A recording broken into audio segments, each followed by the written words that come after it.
Culto de missão, nós devemos refletir, será que estamos fazendo alguma coisa por esses países? Será que até mesmo estamos orando? Porque o ministério que o Senhor Jesus Cristo nos deixou foi de fazer a sua obra, foi de pregar a sua palavra, foi de pregar aos quatro cantos desse mundo. E eu creio, meu irmão, que você é um missionário. Você chegou aqui, você aceitou Jesus e a sua missão é essa. É de fazer a obra do Senhor. É de sair pregando. Muitas vezes se envergonhamos e dizemos: Senhor, eu não sei, eu não posso. Mas é basta só você dizer: Jesus te ama, Deus tem um plano na tua vida. Isso não é muito difícil. Aleluia, Deus, eu creio, Jesus, que tu és o Deus Todo-Poderoso, Senhor. Quão grande é o meu Deus, cantarei quão grande é o meu Deus, e todos hão de ver quão grande é o meu Deus.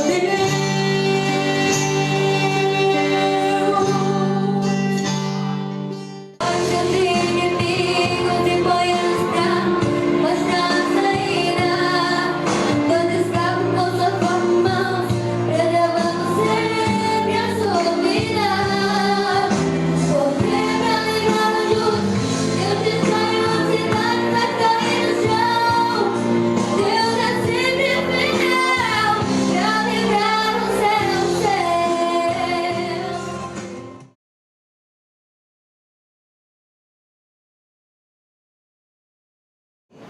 Hoje nós vamos aqui fazer uma reflexão sobre isso, sobre a perseguição dos cristãos, à parte da igreja perseguida. Inclusive, nós temos tanta liberdade para fazer o que queremos que não damos sequer, não admiramos sequer, não damos aquele valor que devíamos de dar realmente à liberdade que temos. Será que nós, pelo menos, ao conhecermos o que se passa com os nossos irmãos das igrejas perseguidas, vamos, enfim, considerar mais um pouco a liberdade que temos, valorizar mais um pouco a liberdade que temos, aproveitar mais um pouco essa bênção que Deus nos está a dar para poder trabalhar mais para o seu reino, para poder adorar mais ao Senhor, para poder cultuar mais ao Senhor, para poder estar mais na casa do Senhor. É esse o nosso objetivo.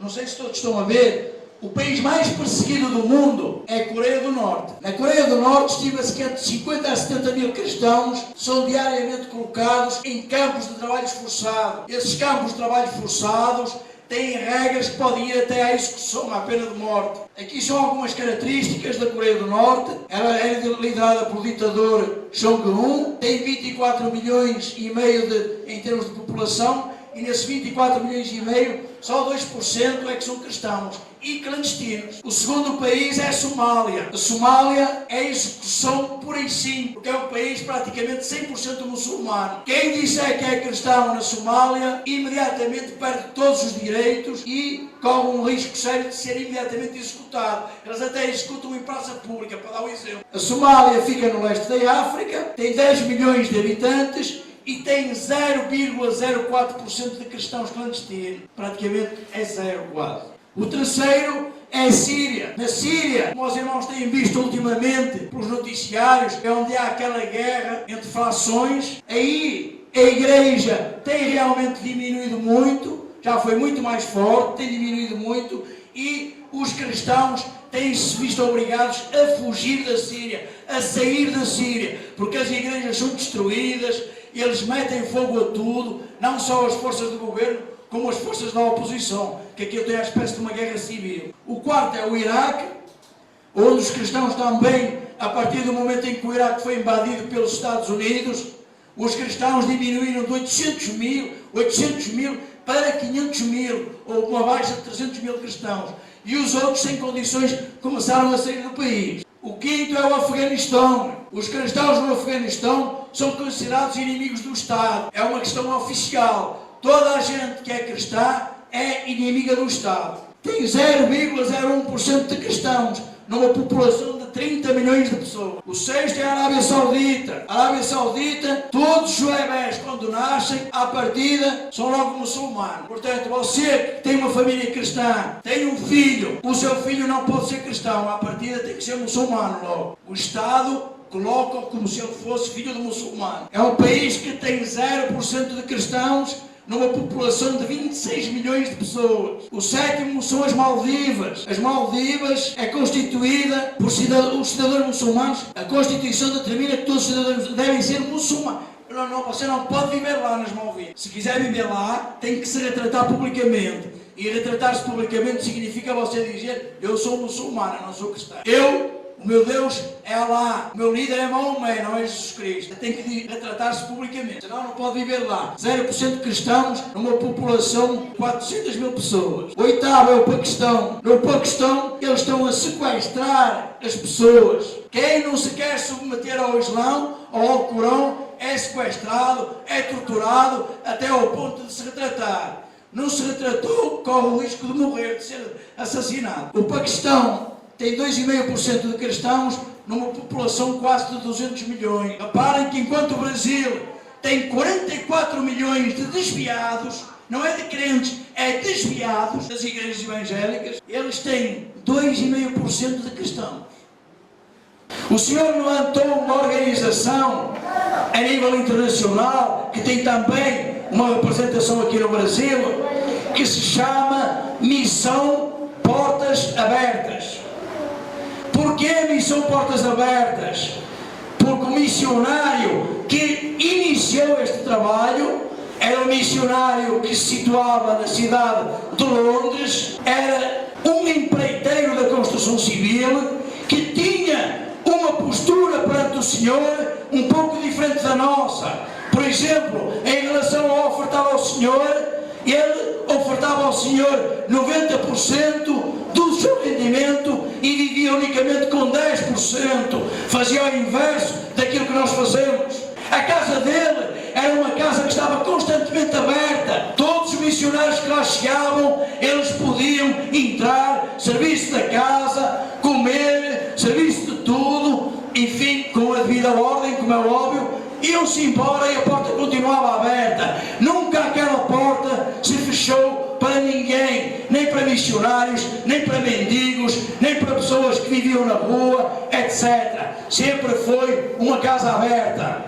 Então, o fundador da organização, que é um irmão holandês, que tem como pseudónimo, como sobrenome, irmão André, porque no período em que ele trabalhou o cristianismo nos países chamados países comunistas, os países de leste, era extremamente proibido portar uma Bíblia e as pessoas não podiam ser conhecidas pelo nome, como hoje continuam a não poder nesses países de perseguição, que é o caso, por exemplo, da Coreia do Norte.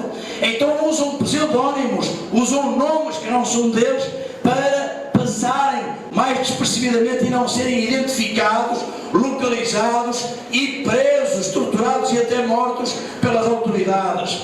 Então esse irmão André é um irmão holandês que na sua juventude foi a Varsóvia a um congresso de jovens.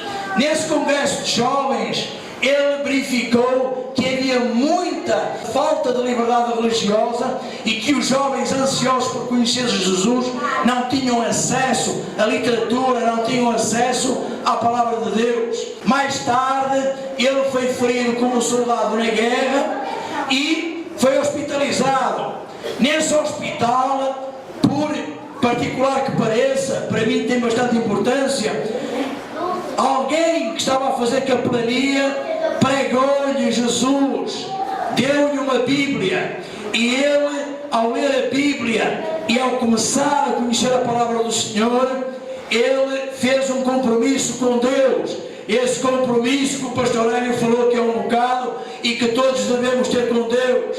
Ele disse ao Senhor que se o Senhor lhe indicasse o caminho, a partir daquele momento ele iria servir o Senhor de corpo e alma, iria dedicar-se totalmente à obra do Senhor. Vamos passar aqui bastante rápido, uns slides, só para os irmãos terem uma ideia da organização das missões Portas Abertas. Estima-se que 100 milhões de cristãos ao redor do mundo são perseguidos por querer defender e falar no nome de Jesus. Motivar os irmãos a socorrerem e a fortalecer esses irmãos que estão presos, que são torturados, correspondendo-se com eles, animando esses irmãos, ajudando também financeiramente, se for possível, mas principalmente orando e intercedendo por esses irmãos.